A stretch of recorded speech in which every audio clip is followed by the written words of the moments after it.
প্ৰথমতে মই আপোনালোকক সকলোকে ধন্যবাদ দিছোঁ আৰু লগতে ধন্যবাদ দিব বিচাৰিম আমাৰ মুৰব্বী UPPL দলৰ শ্ৰীযুত প্ৰমোদ বড়ো ডাঙৰীয়ালৈ আৰু তেখেতৰ সকলো টিমটোকে মই ধন্যবাদ দিছোঁ তেখেতসকলৰ আৰু তেখেতৰ মৰমত বা আশীৰ্বাদত মই আজি টিকেট পাবৰ কাৰণে সক্ষম হৈছে আৰু লগতে মোৰ সমষ্টিবাসী প্ৰাইমাৰী বুথ লেভেলৰ আৰু লগতে ব্লক ডিষ্ট্ৰিক্ট চেণ্ট্ৰেল যিখিনি কাৰ্যকৰ্তা আছে তেওঁলোকৰ মৰম আৰু আশীৰ্বাদৰ দ্বাৰাই মই টিকেটটো পাবৰ কাৰণে সক্ষম হৈছে আৰু নিশ্চয়কৈ ৰাইজৰ আশীৰ্বাদ আছে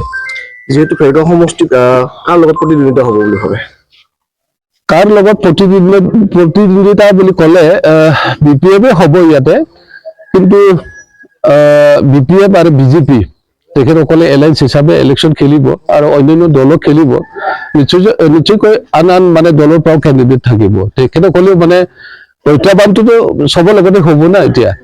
BPF মাত্ৰ নহয় আমাৰ জয় ভাৰতৰ তেখেতসকলৰ মানে টিকেট দিব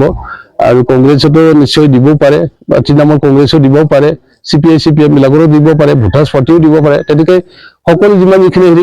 হেৰি আছে পাৰ্টি আছে তেখেতসকলৰ প্ৰায় নিশ্চয়কৈ টিকেট প্ৰক্ষেপ কৰিব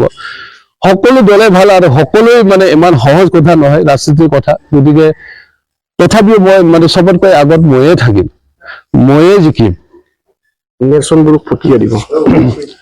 নেলছন বড়োক ভোট কিয় দিব এইটো কথা নহয় মইতো এতিয়া মানে কেণ্ডিডেটহে আমাৰ UPPL দলৰ নীতি আদৰ্শ আছে তাৰ কাৰণেহে ভোট দিব আমাৰ সন্মানীয় প্ৰমোদ বড়ো ডাঙৰীয়াৰ যিটো নীতি আদৰ্শ লৈ পালে আমাৰ UPPL দল মানে পৰিচালিত হৈ আছে ৰাজ্যৰ দল হৈ আছে গতিকে এই যোৱা 5 বছৰত UPPL দলে কেনেধৰণৰ চৰকাৰ চলাইছিল আৰু ৰাইজক কেনেধৰণৰ মানে সহায় সহযোগ আগবঢ়াইছিল ইয়াৰ মানে উদাহৰণ জল পট সকলোৱে জানে আৰু আমি সঁচাকৈ ভলচৰ ওপৰত মানে এই 5 বছৰত ইমানখিনি সময় পোৱা নাই যদিও আৰু এই আমাৰ BTC নিৰ্বাচনত আমি বিজয় সাব্যস্ত কৰিব নোৱাৰিলো বা চৰকাৰ বনাব নোৱাৰিলো আমাৰ যিখিনি পৰিকল্পনা আছিল সেইটো এই পৰিকল্পনাবিলাকক নিশ্চয়কৈ আমাৰ BTC বাসীয়ে খুবেই ভাল পাইছিল আৰু শলাগ লৈছিল এতিয়া আমি দেখিবলৈ পাইছো আগতে 17 বছৰ BPF চৰকাৰ চলাইছিল BTC খন আৰু লগতে নতুনকৈ এতিয়া BTR চৰকাৰখন 5 বছৰৰ কাৰণে তেখেতসকলে শাসনত আহিলে কম দিনৰ ভিতৰতে আমি তেখেতসকলৰ খেলিমেলিটো আমি দেখিবলৈ পাইছো যে IBCৰ নামত তেখেতসকলে মানে ধুনীয়াকৈ মানে পৰিকল্পনা লৈ পেলাই ৰাইজক হকা দিব লাগিছিল কিন্তু এনেকে ধৰণৰ তেখেতসকলে কৰা নাই আমি দেখিবলৈ পাইছো যে এটা বিধি বিচাৰিয়ে এটা ঘৰতে 5টা 6টা 8টা লৈকে তেনেকে বিধি বিচাৰি লোৱাটো আমি দেখিবলৈ পাইছো এইবিলাক ভাল হোৱা নাই গতিকে ৰাইজে বেয়া পাইছে তেখেতসকলৰ মানুহে আজি ভোট দিবৰ কাৰণে তেনেকে হেৰি কৰা নাই চিন্তা কৰা নাই তেখেতসকলে অলপ চিন্তা কৰিছে যে এবাৰ মানে চৰকাৰখন কেনেকে হ'ব বা এবাৰ নিৰ্বাচনটো কেনেকে হ'ব আমি বেলেগকে মানে ভোট দিব লাগিব কি জানি হেনেকে ধৰণৰ তেখেতসকলৰ লগতে এই পৰিৱেশবিলাক হৈ আছে গতিকে আশা কৰিছো যে আহি থকা দিনত নিশ্চয়কৈ আমাৰ এই নিৰ্বাচনত UPPL দলে ইয়াত হেঁচা মাৰিব আপুনি যদি জয়লাভ কৰে প্ৰথমটো কাম কি কৰিব জয় লাভ কৰাৰ পিছত মোৰ গধুৰ দায়িত্ব থাকিব আৰু মোৰ মানে প্ৰথমখন কামেই হ'ব বিধানসভা সমাজ মানে আমাৰ এছেম্বলিত মানে সেশনত এটা ডাঙৰ প্ৰশ্ন থাকিব মোৰ কাৰণে 80 বছৰ হ'বলৈ গৈ আছে ভাৰত স্বাধীনতা লাভ কৰাৰ পিছত আজিৰ তাৰিখত বহুখিনি MLA গ'ল বহুখিনি MP গ'ল বহুখিনি প্ৰতিনিধিবিলাক গ'ল আৰু BTC অঞ্চলতো বহুখিনি প্ৰতিনিধিবিলাক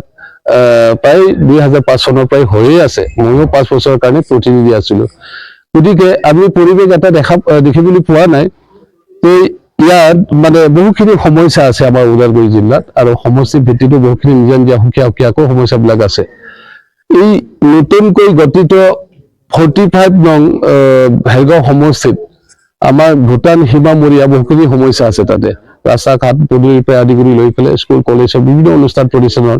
ক'বলৈ গ'লে নাইকিয়াই বুলি ক'ব পাৰি আমি সিফালে একো পৰিৱেশ তেনেকে নাই হাতী তাণ্ডৱ চলে নদী তাণ্ডৱ চলে আৰু দক্ষিণ চাইডতো বহুখিনি সমস্যা আছে এই সমস্যাবিলাকক দূৰ কৰিবৰ কাৰণে আৰু লগতে জাতিৰ সমস্যাও বহুখিনি সমস্যা আছে ইয়াতো বিভিন্ন জাতি জনগোষ্ঠী আছে তেখেতসকলৰ সমস্যাও আছে বাগান 12খন আছে বাগানীয়া যিসকল মজদুৰি আছে তেওঁলোকৰো বহুখিনি পৃথক সমস্যাবিলাক আছে আৰু জাতিগতভাৱে আদিবাসী বা কোচ আদিবাসী মানে বিশেষকৈ বহুখিনি সমস্যা তেখেতসকলৰ আছে গতিকে এই সমস্যাবিলাকক যি পাৰো মই তেখেতসকলৰ বিশেষ সমস্যাবিলাকক লৈ পেলাই মই উপস্থাপন কৰিবৰ কাৰণে প্ৰস্তুতি হৈছোঁ আৰু লগতে বিশেষকৈ জিলাটো এটা ডাঙৰ ইছ্যু আছেই মই বহুখিনি মানে মিডিয়াত কোৱাই হৈছে ইয়াত ওদালগুৰি জিলাত কেঞ্চাৰ ৰোগীৰ এটা জিলা হ'বলৈ গৈ আছে পৃথিৱীৰ মাজতে 1 নম্বৰ এটা পৃথিৱীৰ মানে মাজত কেঞ্চাৰ ৰোগী থকা দেশ বুলি ক'লে আমাৰ ভাৰত দেশ আৰু ভাৰত দেশৰ ভিতৰতে যিমান ৰাজ্য আছে